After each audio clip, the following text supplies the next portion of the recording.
This week on TGC News, Winchester goes wild, Ruger gets more PC, and Federal gets more plastic-coated Freedom Seeds. TacPack is an enthusiast subscription service that is focused on bringing you stuff you need straight to your door on a monthly basis. Every month is different, and you can be met with gun parts, accessories, cleaning gear, or even some bigger and cooler shenanigans. And because you're watching TGC, if you use the code TGC Knife, you'll get a free folding knife, TGC Tool, and you'll get a free pocket-sized multi-tool, and TGC Grip will get you a free AR grip. Only when you punch those in over at TacPack.com. Welcome back to another episode of TGC News, the only gun news show that covers things you actually care about. My name is Jon Patton. Shout out to everyone that's watching this right now on Facebook. It's fantastic that you guys stopped in the deluge of content to watch this video. Now, how about some news? First up this week, Browning has released yet another new version of their XBolt platform.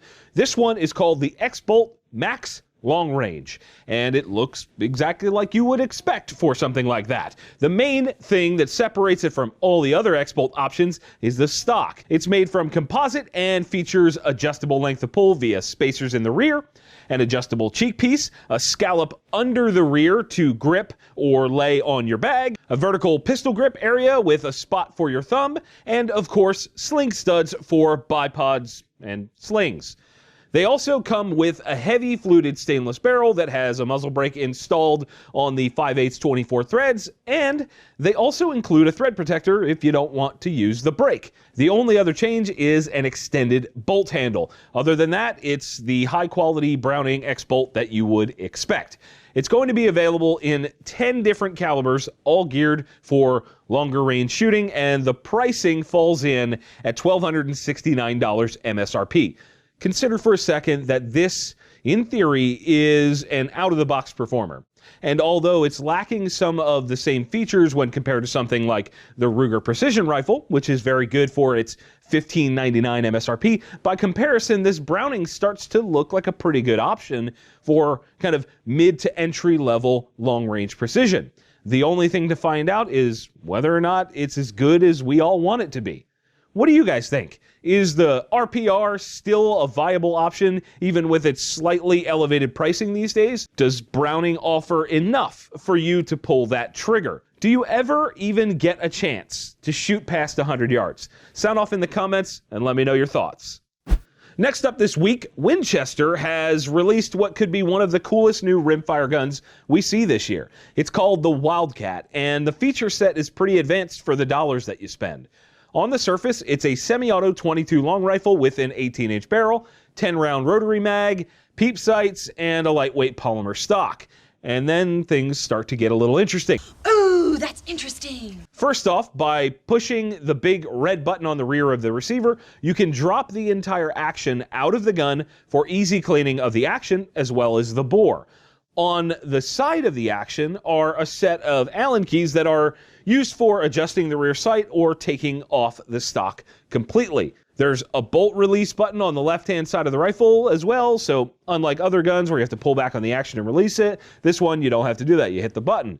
Not really something that matters a whole lot, but it's still cool that they thought of it. Beyond that, the gun takes 10-22 mags, like it seems every viable rimfire seems to these days. The mags can be released on the bottom via the tab, similar to a 10-22, or by using a slide on the side of the gun. And the factory mags have a last round bolt hold open feature. On top of the receiver, you'll find the standard Picatinny rail as well as a pick rail up under the fore end for a bipod or something else that you want to attach. Like I said, the feature set is pretty slick on this gun, and here's what makes that all even better. The manufacturer's suggested retail price is $249. It's dripping in forward-thinking features, and it's cheap. If it's reliable and accurate, this will absolutely be a home run for Winchester. I'm hoping they drop a threaded barrel version in the not-so-distant future so I can grab one for plinking while suppressed. Do you guys think that this thing could have the power to usurp the 10-22 even though it's using their magazines? The Thompson Center TCR-22 that I really like has a robust feature set as well. Could this be a better option than the Thompson Center? Again, let's hear your thoughts in those comments, because this is really interesting to see this battle for supremacy when it comes to the 22 semi-auto game. Moving right along, there are more guns to talk about this week. Ruger has expanded the line of PC carbines.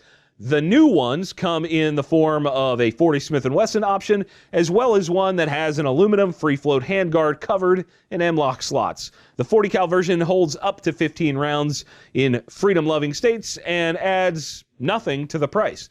The railed version goes from $649 base MSRP to $729 MSRP. I think it's a pretty slick option, so you can mount grips and lights and laser beams and other goofy stuff to it. And of course, as I always say, options are a great thing to have. Rock River, a company we really haven't heard much from over the last few years since the debacle in Illinois, has introduced 3 9mm AR style guns called the BT9 series.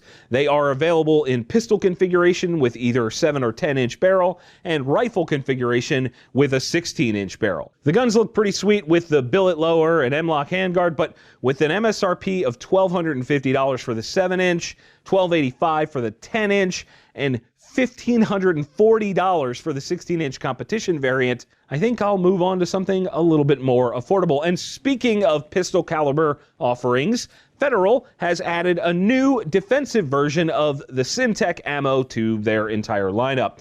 It's called, shockingly, Syntech Defense, and comes in 3 different flavors: 9mm 138 grain, 40 Smith & Wesson 175 grain, and 45 ACP 205 grain.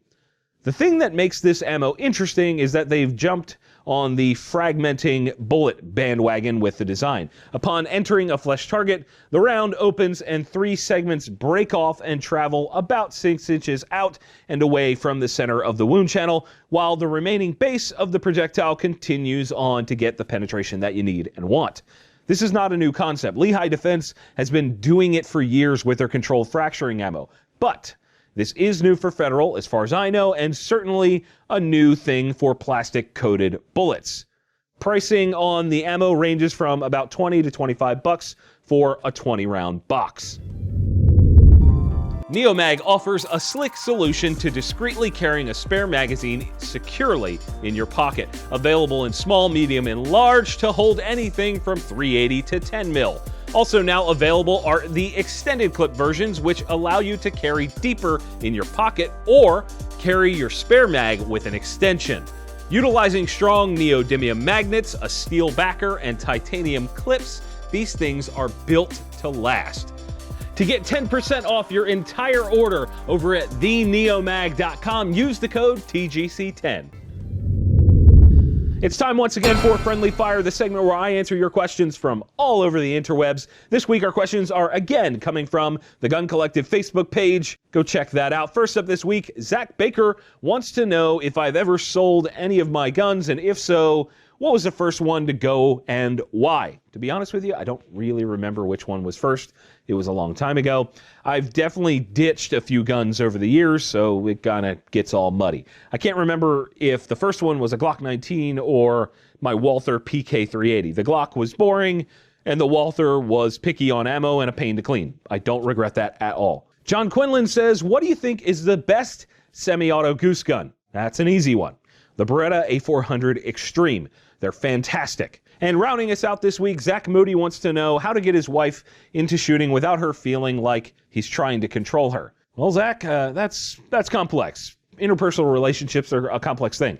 It really depends on your relationship with your wife, but if I were to recommend some things, it would be to start by showing her how much it means to you and that you would really like to share time together doing something that you personally love so that she can experience it along with you. Keep in mind, though, not everyone gives a crap about shooting. To force that on somebody is a bad idea, and that's only going to end up in frustration and heartache. So take it easy, try to show her you enjoy it, and try to get her to do something that you enjoy. My friendly fire question to you guys this week, similar to last week. If all guns cost exactly the same amount, but ammo was priced as it currently is, what are the top 3 guns that you would buy? This is a fun thing. I really enjoyed the answers from last week. Let me know your thoughts in the comment section, sound off, etc., comment section. As always, that's where we communicate. And hey, If you want to ask me a friendly fire question, send that to me over on theguncollective.com. And that is it for this week's show, guys. If you disliked the video, hit that button. If you liked it, hit like, get subscribed, and consider supporting us via the links in the video description. There's an Amazon affiliate store, a link to purchase shirts and things of that nature, links to find us on social media. As always, thank you all for watching. We'll see you soon. Links and links and links and links and links and links. There's lots of links in the description. That was a great song. Yep, it's over, but don't worry, you can click on the video up top to watch last week's show, and the one below that is the one that YouTube thinks you'll enjoy. Check them out and let me know what you think.